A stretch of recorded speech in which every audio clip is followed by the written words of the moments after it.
আজ হচ্ছে অপারেশন, তো অপারেশনের জন্য সবকিছু কাগজপত্র জমা পড়ে গেছে। আর আমি আর মা বেরিয়েছি বাড়ি থেকে, আমি যাচ্ছি নার্সিংহোমে। আর অ্যাকচুয়ালি আমি নার্সিংহোমের সামনেই চলে এসেছি। এখন মনে পড়েছে আজকে তো ব্লগ বানাইনি, আজকে সকাল থেকে অ্যাকচুয়ালি ভিডিও বানানোই হয়নি। গতকাল বাড়িতে ছিল একটা অনুষ্ঠান, তো সব কিছু ঝামেলার মধ্যে ছিলাম তো সকাল থেকে।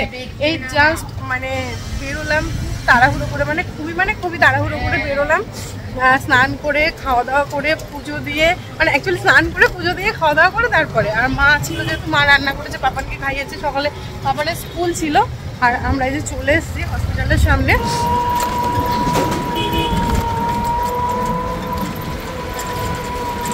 তাহলে দাদু আমাদের তো ঢুকতে দেবে না, তুমি তাহলে যাও ভেতরে। হ্যাঁ অসুবিধা নাই কোনো। এই যে একটু ভিডিও করে নিলাম স্মৃতি।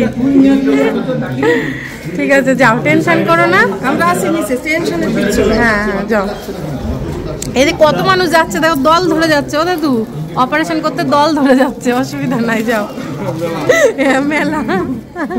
আর এটা সব ব্যাগগুলো নিয়ে যাও, বাই চান্স লাগতে পারে। ধরে নিয়ে যাও, পরে টরে যাও।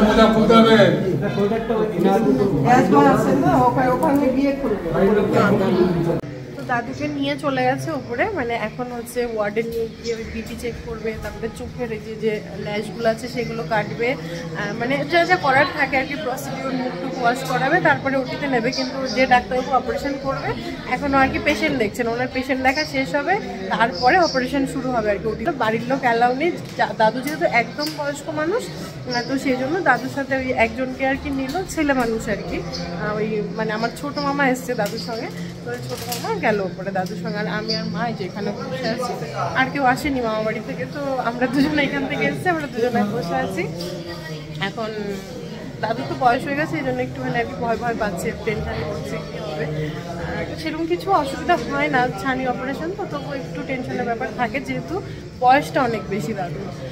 তো দেখা যাক কতক্ষণ সময় লাগে। এখন তো কটা বাজে দেখছি, এখন বাজে 1:30, তো এখন কটায় বেরোয়, মানে একবার অপারেশন করিয়ে আবার নিচে নিয়ে আসবে, তারপরে দেখা যাক, তোমাদেরকে দেখাবো দাদু কেমন আছে, কেমন থাকে।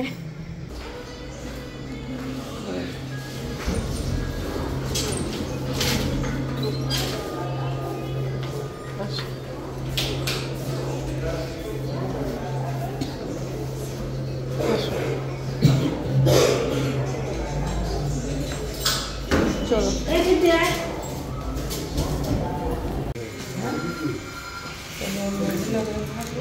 পরে নাও, নাহলে পরে ইয়ে লাগবে, ঠান্ডা লাগবে। আমি এই পাশে, আমার তুমি সোজা দিকে আসো, আমি উল্টো দিকে যাই, আমার অসুবিধা হয় না। এমনি এখন ব্যথা ট্যাথা কিছু করছে না তো দাদু? ইঞ্জেকশনের সময় ব্যথা লেগেছিল? হ্যাঁ লাগছিল। এখানে অন্য জায়গার মতো না, সব মেশিন না, এখানে খুব ভালো, হসপিটালটা খুব ভালো তো। দাদুর এন্ট্রি।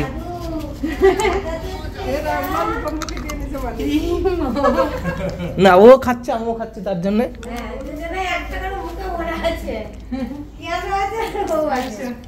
দাদু অপারেশন হয়ে গেছে, একটু ব্যথা পাইনি। প্রথমে যে ভয় ছিল, সেই ভয় সব মিটে গেছে। আবার নাকি ধমক দিয়ে এসছে, বলে কি আমি প্রথমবার ইঞ্জেকশন দিয়েছে, আমি ধমক দিয়েছি, এত লাগবে কেন ইঞ্জেকশনে দিয়ে, বলে আমার এক ধমকে কাজ হয়ে গেছে, পরেরটা লাগে না। তাই না দাদু? দাদু ধমক দিয়ে ইঞ্জেকশনের ব্যথা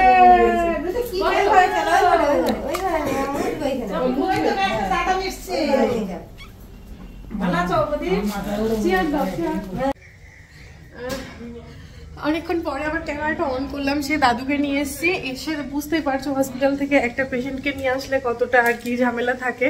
তারপরে মাসিরা সেই পায়রাডাঙ্গা থেকে এসছে, মাসি আর মেশো, মানে সকালে বেরিয়েছে, ধরো পায়রাডাঙ্গা থেকে আসতে গেলে তো এতক্ষণ হসপিটালে ছিল আমাদের সাথে, তো মাসিদেরকে একটু খাওয়া দাওয়া করালাম, মানে ভাত টাত যা কিছু রান্না করা ছিল সেগুলো দিলাম। মাসি, মেশো, মামা সবাই খেলো, খেয়ে দিয়ে চলে গেল, মানে মামা বাড়িতে চলে গেল। আর দাদু হচ্ছে এখানে থেকে গেল, কারণ দাদুর কালকে সকাল 8:30টার মধ্যে আবার মানে সে চোখের ব্যান্ডেজ ব্যান্ডেজটা খুলে দেবে, খুলে তারপরে হচ্ছে ওটা বোধহয় ড্রেসিং করবে, যা কিছু করবে। চোখের অপারেশন সম্পর্কে আমার কোনো মানে কিছু জানা নেই, মানে আমার জানাশোনা মানে একদম কাছের কোনো পেশেন্ট এখনো অবধি আমি দেখিনি আর কি, অপারেশনের স্টেপগুলো কিভাবে কি হয় সেই জন্য আমার জানাও নেই। মানে যখন যখন হতে থাকবে আমি দেখতে থাকবো, এটুকুই যা। তো কালকে ওই জন্য দাদু এখানে রয়েছে, যেহেতু কালকে ড্রেসিং, তো সকালবেলা আমার মামা চলে আসবে, তো মামা নিয়ে গিয়ে ড্রেসিং করিয়ে নিয়ে আসবে।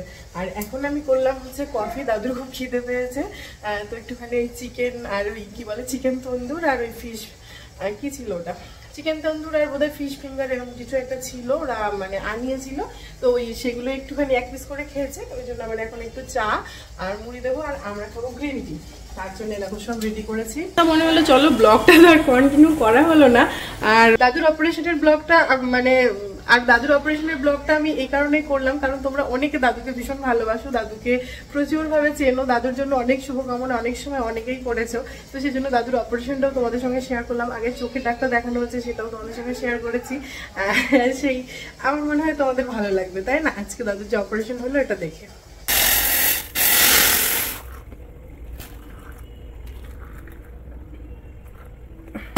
চলো কমপ্লিট হয়ে গেছে। এখানে 2 কাপ কফি রয়েছে, একটা মানে মানিক রয়েছে, মানিক আর দাদুর, আর 3 কাপ আমার, প্রদীপ আর মায়ের। কি কপি করেছো? দাদুর জন্য, তোমার জন্য নয়। আমার জন্য গ্রিন টি। তুমি এখানে বসেই খাবে না ঘরে যাবে? ঠিক আছে, এখানে বসে নিরিবিলিতে খাওয়া আসতে হবে, কারণ দাদুর কাছে এখন বেশি না থাকাই ভালো, বেশি কথা হবে। দাদু তো খাবে মুখ দিয়ে, তাতে নিরিবিলিতে থাকলে কি আর ভিড় ভাট্টায় থাকলে কি? দাদু তার চোখ দিয়ে খাবে না। না, চোখ দিয়ে না খেলেও না, কথা বললে চোখের উপর একটা প্রেসার পড়ে, লেন্স বসানো আছে তো ব্যথা দাদু করবে। কথা বললে কি চোখ দিয়ে প্রেসার পড়ে? নিজে যদি কোনোদিন করাতে হয় তাহলে টের পাবা, বুঝেছো? আমি আজ একটা জিনিস বুঝলাম, প্রাইমারি স্কুলের মাস্টারদের লাস্টে চোখ খারাপ কেন হয়? কেন হয়? না, আমি তো স্কুল মাস্টার আছি, দেখেছি। না, দাদুর কাছে এখন বেশি বসা যাবে না, কারণ কি বলতো, থাকলে গল্প হবে, এটা ওটা কথা হবে, এখন কথা বলা ঠিক না, আস্তে আস্তে ব্যথাটা বাড়বে যদি কথা বলানো হয় দাদুকে। না, দাদুকে এমনিও কথা বলতে বারণই করেছে। হ্যাঁ, নিরিবিলিতে বসে চা খাক, আর আমরা হচ্ছে এই ঘরে চলে যাই। দেখো জামা কাপড়ের ঢিপি দেখো, আজকে কত কাছাকাছি করা হয়েছিল, সব ছাদে আরো কিছু রয়েছে, ওগুলো নামাতে হবে। আস্তে সন্ধ্যা হয়ে গেছে, এসে আর কি মা কোন রকম আলপকাটা নামিয়েছে, প্রতিপল্প নামিয়েছে, মানে না আমি নামাইনি এখনো, নামাবো না। ও তাহলে এগুলো সব মাই নামিয়েছে, মা বললো যে প্রদীপ কটা নামাবে। হ্যাঁ নামাবে, আমি ঠিকই বলেছি, আমি যাবো একটু পরে নামাতে। যাই হোক, এখন বসে একটু কফি খাই। কোমরে কি যন্ত্রণা করছে আমার। না মানিক না, আমার ছোটটা ছোট মানিক দিয়েছে, ও বললো মাম্মাম দিছে। আর মানিক প্রথমে বার করেছে ফ্রিজ থেকে কিছু মিষ্টি কিছু খাবে বলে, বলে দেখি মিষ্টি কিছু আছে নাকি ফ্রিজে, মিষ্টি আছে কিছু পাইনি, না মিষ্টি শেষ, ওরাই মনে হয় খেয়েছে। আমি একাই খেয়েছি, আমি একাই খেয়ে নিছি। হ্যাঁ পায়েসটা কি হলো এখান থেকে? পায়েসটা খাবো দিয়ে তারপরে এবারে বার করে যায়, ওই সময় পাপান রান্না করে গেছে, দেখে ফেলেছে, দিয়ে তারপরে কি করবো, ওই মানে বদমাইশ চালাকি করে আর কি পাপান বললাম তা খুলে দিই প্যাকেটটা, দিয়ে কাইছি দিয়ে মাঝখান থেকে ওই ইয়েটা ক্যাডবেরিটা কেটে হাফ লুকিয়ে দিয়ে দিলাম আর হাফ ওকে দিলাম। না মানে খেয়ে নাও তাহলে। বাপরে রোদ, কালকে সেই রাতের চা খাওয়ার পরে তার ভিডিওটা কন্টিনিউ করা হয়নি, আর কিছু শেয়ার করাও হয়নি। সকালবেলায় দাদুকে ওই যে ছোটো মামা এসছে আবার সকালে, তো 8টার সময় দাদুকে নিয়ে আবার নার্সিংহোমে গেছিলো, ওই দাদুর আর কি ব্যান্ডেজটা খুলে কালো চশমা দিয়ে দিয়েছে, পরে দেখাচ্ছি দাদুকে এখন কেমন আছে। আর আমি এখন এসেছি বাগানে, দেখো বাড়িতে যে বক ফুল গাছ আছে এটাই আমার মনে থাকে না, বুঝেছো তো, বারবার বক ফুল দেখো, এই যে এখন মনে পড়েছে, তাই এই যে মা থাকলে এসব মনে পড়ে, নাহলে আমি একা থাকলে এটা তো মনে পড়ে না। এই যে পাড়তে চলে এসছে মামা আর মা, দেখো কত ফুল, বুঝতে পারছো, এই দেখো গাঁদা ফুল, কত পাড়া হয়ে গেছে। তারপরে আমার হচ্ছে কীর্তিকলাপ দেখবে, এই দেখো, এই দেখো এক ব্যাগ জামা কাপড় আছে এখানে, এই যে সেদিন নাইটি ফাইটিগুলো কিনলাম, আর তার আগে সেই এগুলো কিনেছিলাম মানে অনেক দিন আগে, তোমাদের ব্লগে দেখিয়েছি, এইগুলো না সেলাই করতে দেওয়া হয়নি, বাড়িতে 2 দিন পর আবার একটা বিরাট অনুষ্ঠান, সেই দিন আমার এই শাড়িটা পরার ইচ্ছা, আর আমি এখনও সেলাই করতে দিই না, এটা নিয়ে এসেছি, এই যে এখানে সেলাই করতে দিয়ে একবারে বাড়ি যাব, মানে পাশের বাড়িতেই তো আমি করাই, তো এখানে দিয়ে তারপরে আমি বাড়ি যাব। বক ফুলের ডালগুলো এত নরম হয়, লগা দিয়ে টানছে আর দেখো ডালগুলো ভেঙে ভেঙে আসছে। আর আমি আর মা মজা করে করে ফুলগুলোকে ভাঙছি, আর সেই সাথে ভাঙছি একটা নতুন জিনিস, সেটা হচ্ছে ওই ফুল থেকে যে বীজগুলো বেরিয়েছে সেইগুলোই দেখো। এই লতিটা একদমই নতুন, মানে আমরাও না কোনোদিনও খাইনি, একদম ফার্স্ট টাইম আজকে এটাকে ট্রাই করব। এই বক ফুলের যে মানে ইয়েগুলো হয় না, মানে এগুলোকে ওই কী বীজই জানতাম আমি, ওই শিমের মতন হয়।